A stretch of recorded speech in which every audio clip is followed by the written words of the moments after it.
Army అంటే మీరు అనుకుంటారేమో డిఫెన్స్ అనగానే ఆయన తుపాకీ పెట్టుకొని చైనా బార్డర్ కాడు ఉంటాడని. అంత సీన్ లేదు. ఆయన ఆర్మీ ల్యాండ్ ఎక్కడెక్కడ ఆర్మీ ల్యాండ్ ఉందో, ఎక్కడెక్కడ కంటోన్మెంట్స్ ఉంటాయో ఆ కంటోన్మెంట్లో పనిచేసే వ్యక్తి ధర్మారెడ్డి.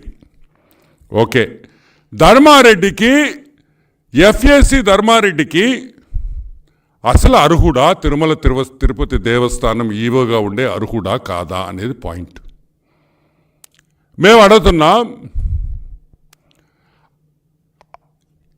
ఆయన ఈ ధర్మారెడ్డి వైఎస్ రాజశేఖర రెడ్డి ముఖ్యమంత్రి అయిన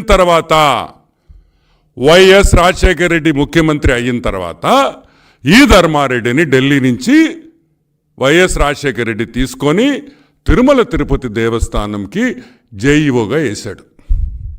8 సంవత్సరాలు తిరుమలలో పనిచేసిన ధర్మారెడ్డి వైఎస్ రాజశేఖర రెడ్డి ఉండిన తర్వాత 8 ఏళ్ళు పనిచేశాడు.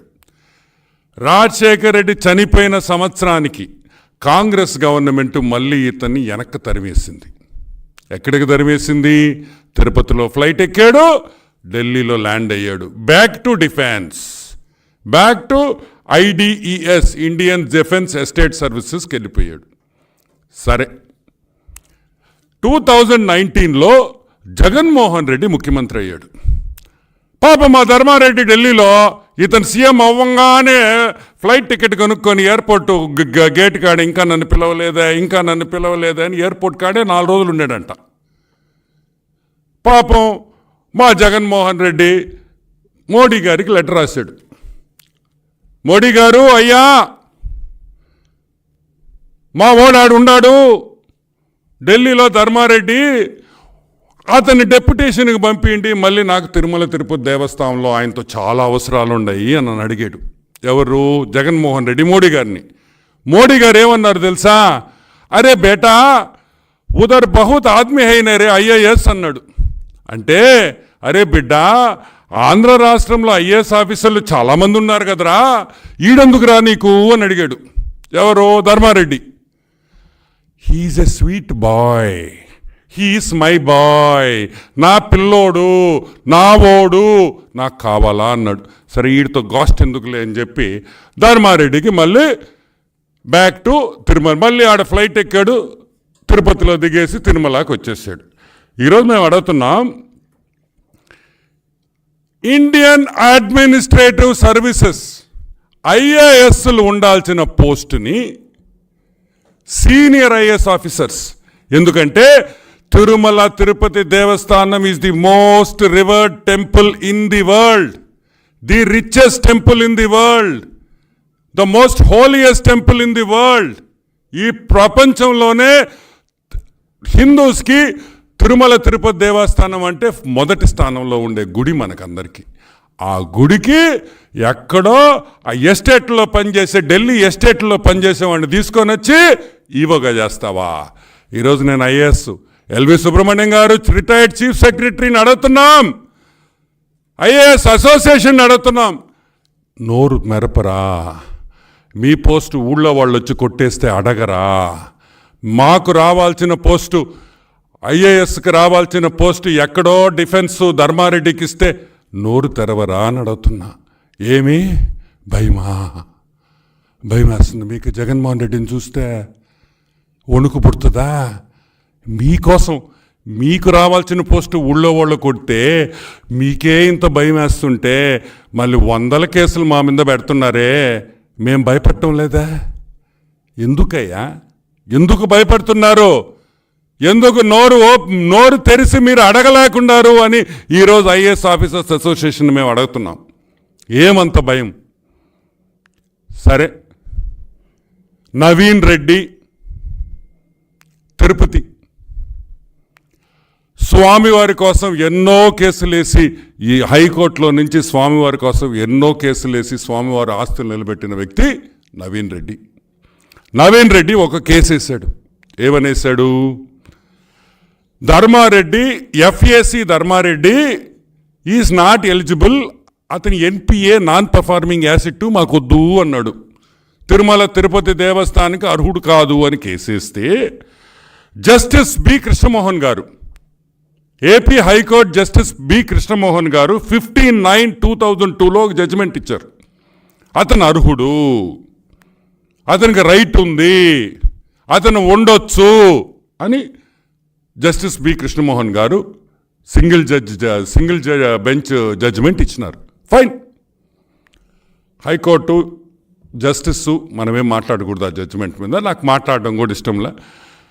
కానీ ఇంకా చాలా విషయాలు ఉన్నాయి.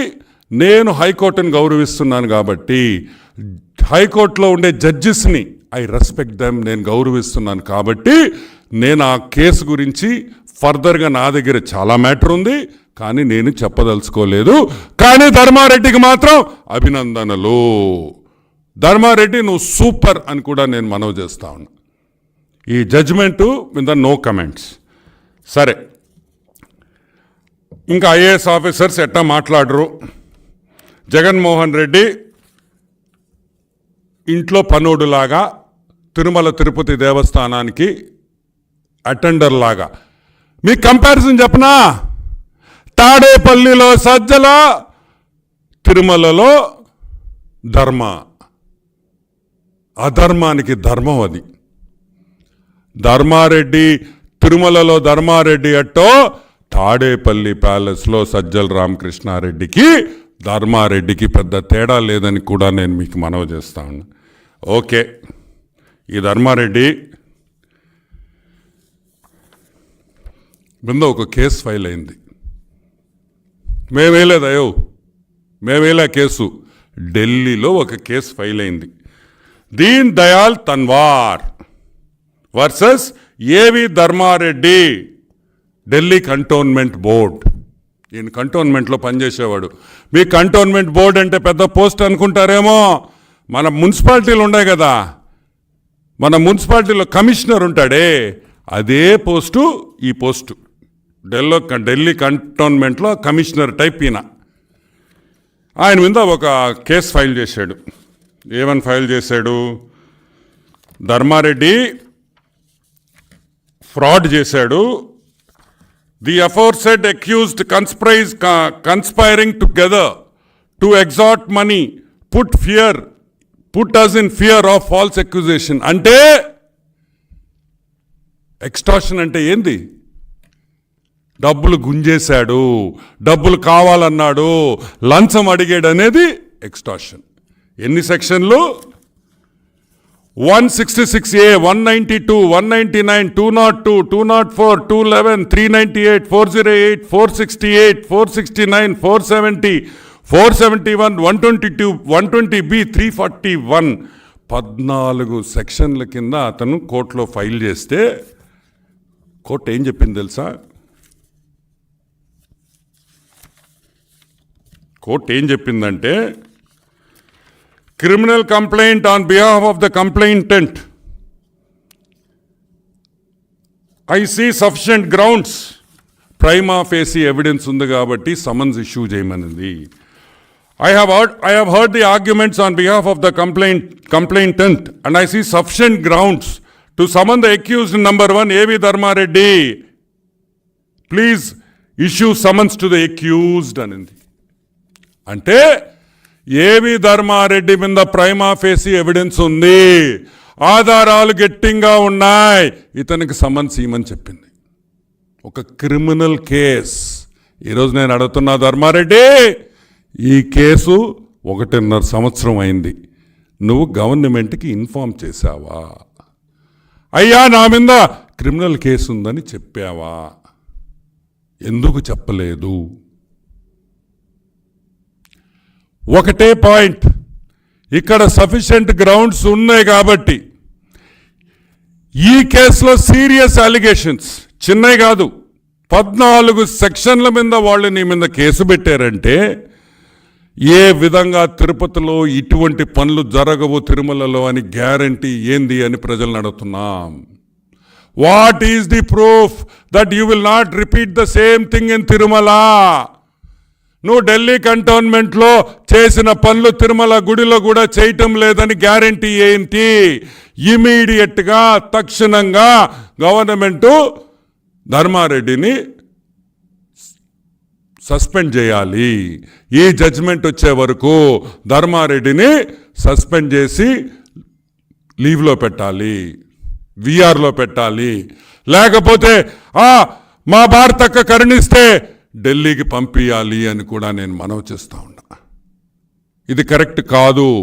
ఉన్నత స్థానంలో ఉండే వ్యక్తి ఇటువంటి సీరియస్ కరప్షన్ అలిగేషన్స్ ఉన్నప్పుడు, ఇటువంటి పనులు చేశాడని, అవినీతికి పాల్పడ్డాడని ఇటువంటి ఉన్నప్పుడు వెంటనే అతన్ని పక్కన పెట్టాలి.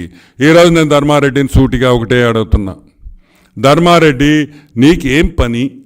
నువ్వు ఢిల్లీలో ఉండే ఇండియన్ ఆర్మీలో పనిచేసే వ్యక్తి, తిరుమల తిరుపతి దేవస్థానం ఏం పని మీకు అందరికీడా? ఢిల్లీలో పోయి పని చేయకూడదా? ఏం పని అని అడుగుతున్నాం. ఈడ బ్రహ్మాండమైన ఐఏఎస్ ఆఫీసర్స్ ఉన్నారు, కత్తి లాంటి ఐఏఎస్ ఆఫీసర్స్ ఉన్నారు, సీనియర్ ఐఏఎస్ ఆఫీసర్స్ ఉన్నారు. వాళ్ళు పనికి మాలినోళ్ళా? వాళ్ళు వేస్ట్ ఫెలోసా? దద్దమ్మలా? మా ఆంధ్ర ఐఏఎస్ ఆఫీసర్స్ దద్దమ్మలా అని జగన్మోహన్ రెడ్డిని అడుగుతున్నాం. పనికి రారా నీకు? ఎక్కడా ధర్మారెడ్డిని తీసుకొని వచ్చావా? ధర్మారెడ్డి అని తీసుకొని వచ్చావా? సమర్థవంతుడు అని తీసుకొని వచ్చావా? లేకపోతే నీకు తొత్తులాగా పనిచేస్తాడని చెప్పి తీసుకొని వచ్చావని సమాధానం చెప్పాలి జగన్మోహన్ రెడ్డి. ధర్మారెడ్డి పని ఒకటే, పొద్దున్నే ఫ్లైట్లో పూజారులు ఎక్కించుకోవడం, ఢిల్లీకి పోవడం, ఆశీర్వాదనాలు ఇచ్చుకోవడం అందరికీ, మళ్ళీ సాయంకాలం ఫ్లైట్లో వెనక్కి రావడం. ఏందండి? తిరుమల తిరుపతి దేవస్థానంలో ఉన్నత స్థాయిలో ఉన్న వ్యక్తి. ఈరోజు ఇంకొక ప్రశ్న, ఇంపార్టెంట్ పాయింట్. ఈ జడ్జిమెంట్ వచ్చిన తర్వాత, ఏ జడ్జిమెంటు? కృష్ణమోహన్ గారి జడ్జిమెంట్ ఏమని ఇచ్చారు? కృష్ణమోహన్ గారు ఇచ్చిన జడ్జిమెంటు ధర్మారెడ్డి అర్హుడు అని ఇచ్చాడు. కరెక్ట్. ధర్మారెడ్డి అర్హుడు అని ఒక చీఫ్ జస్టిస్ ఇస్తే ఆయన అర్హుడే, without going in to the merits of the case. మరి ఈ రోజు కూడా జగన్మోహన్ రెడ్డి ప్రభుత్వం అతని ఈవో చేసే దమ్ ఎందుకు రాలేదు అని అడుగుతున్నాం. Simple point. ఇప్పుడు కూడా ఆయన additional executive officer, FAC full additional charge, Sajjala Ramakrishna Reddy adviser full additional charge, ఆ టైప్. సో ఒక జడ్జి ఇచ్చిన జడ్జిమెంట్ తర్వాత ఈ రోజుకి why is not Dharma Reddy executive officer, why is only full additional charge అని మేము అడుగుతున్నాం. ఎందుకంటే ఈ కేసుని బెంచ్కి రెఫర్ చేస్తే, సుప్రీంకోర్టుకి రెఫర్ చేస్తే ఒక్క దెబ్బ కొట్టి ధర్మారెడ్డిని ఢిల్లీకి పంపిస్తారనే విషయం ధర్మారెడ్డికి తెలుసు, సజ్జల రామకృష్ణారెడ్డికి తెలుసు, ముఖ్యమంత్రికి తెలుసు. దానికని అతను ఎగ్జిక్యూటివ్ ఆఫీసర్ చేసే ప్రసక్తే లేదని కూడా నేను మనవి చేస్తున్నాను. మేము చెప్పేది ఒకటే, తిరుమల తిరుపతి దేవస్థానంలో జరుగుతున్న అవినీతి గురించి ఎన్నోసార్లు మీకు చెప్పాను. ఇంకొక విషయం,